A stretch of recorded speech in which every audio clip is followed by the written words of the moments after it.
Con Maurizio Polo, amministratore unico del premio Bioenologia 0.0. Come nasce questo premio, questa istituzione?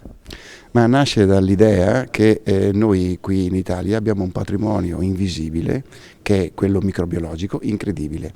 Abbiamo negli anni isolato lieviti eccezionali che danno una tipicità ai vini incredibili. Quindi abbiamo pensato di far uscire dal nostro laboratorio questa idea, questo progetto, e di estenderlo agli studenti, ai ricercatori, quindi delle scuole enologiche ma anche delle università. Questo perché è un'indagine che deve essere condotta veramente a 360 gradi.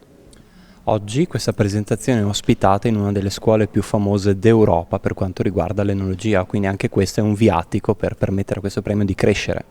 Beh sì, noi nasciamo qui, quindi è giusto che questo territorio a cui ci ha dato molto venga adesso da noi un po' premiato. Il futuro dell'enologia è comunque a uno sviluppo biotecnologico, non è chimico, e quindi le biotecnologie la faranno da padrone, quindi microrganismi naturali che saranno in grado di condurre in maniera autonoma la fermentazione senza il governo di un enologo. Questo è una cosa molto importante perché ci evita le aggiunte di sostanze chimiche, perché questi lieviti specifici e speciali sono nelle condizioni di sostituirsi a questi interventi chimici esterni. Quindi un aggiornamento in tal senso è imprescindibile per rimanere sul mercato per tutte le aziende del nostro territorio e non solo. Eh sì, anche perché il cambiamento climatico e l'inquinamento ci porta ad avere sempre meno quantità di microrganismi nelle piante e nei fiori, e quindi è una battaglia un po' contro il tempo, cioè dobbiamo stare veloci perché fra 20 anni non avremo queste possibilità. Assessore Donazzan l'ha detto, questo territorio ha raggiunto l'unicità, però iniziative come questa possono aiutare a consolidarla.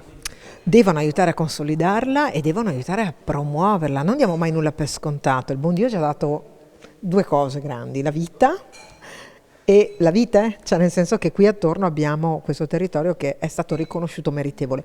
Meritevole per la sua bellezza, ma per il lavoro dell'uomo, del passato. Possiamo considerarlo scontato? Direi di no, anzi il futuro in un mondo globalizzato e molto violento deve renderci consapevoli che noi su questo territorio dobbiamo continuare a vivere, ad amarlo, a rispettarlo e a promuoverlo.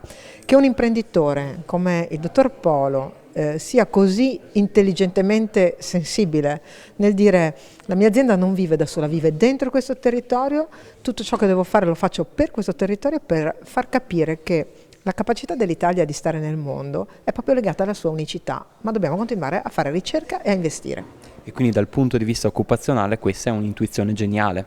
Geniale, ci sono testi di economia che parlano della redistribuzione degli utili. Il dottor Polo l'ha nella sua presentazione declinata meglio di qualsiasi economista, mi viene da dire, da grande imprenditore. Un imprenditore vero, la differenza è con l'imprenditore che non è vero, che è prenditore. L'imprenditore investe, pensa che la sua vita sia esattamente là dove la sua azienda è e vuole fare in modo che questo benessere sia condiviso. Ecco, il dottor Polo ha fatto questo. Sindaco Chies, questo premio ha due termini importanti, bio ed enologia. Quindi enologia è una parte storica, bio è il futuro, quindi l'aggiornamento di tutte le aziende, soprattutto di questa zona. Assolutamente sì, diciamo che è un premio che siamo contenti di vedere per la prima edizione, perché è un premio che va anche nella direzione di questo territorio che dal 7 luglio dell'anno scorso è un territorio patrimonio dell'UNESCO, per cui vengano tutti questi premi, tra l'altro una grande sinergia tra la scuola enologica più antica del mondo e anche delle aziende che operano in questo territorio, delle aziende tra l'altro molto lungimiranti che sono punti di riferimento in Italia e all'estero.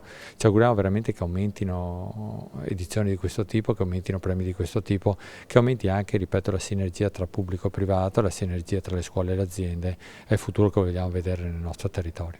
Vice Sindaco Razzolini, continuano le sfide per questo territorio, per il territorio che ora è patrimonio dell'umanità.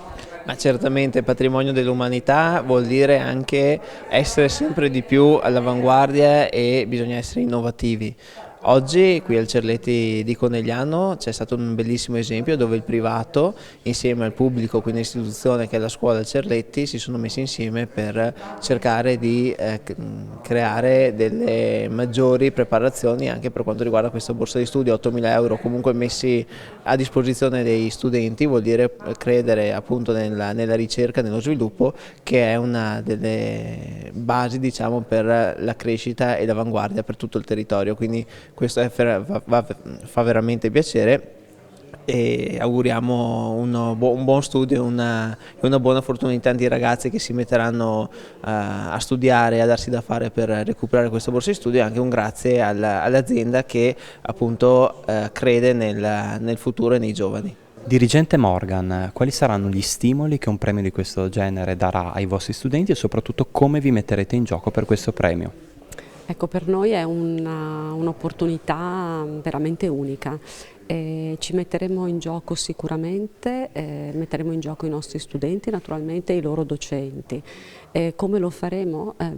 Certamente facendo conoscere loro questa iniziativa, ma anche proprio stimolandoli alla partecipazione insieme ai professori e ai docenti, e anche come dire, confortati dal fatto che l'azienda poi metterà a disposizione anche eventualmente strumentazioni d'avanguardia per poter effettuare questo tipo di ricerca.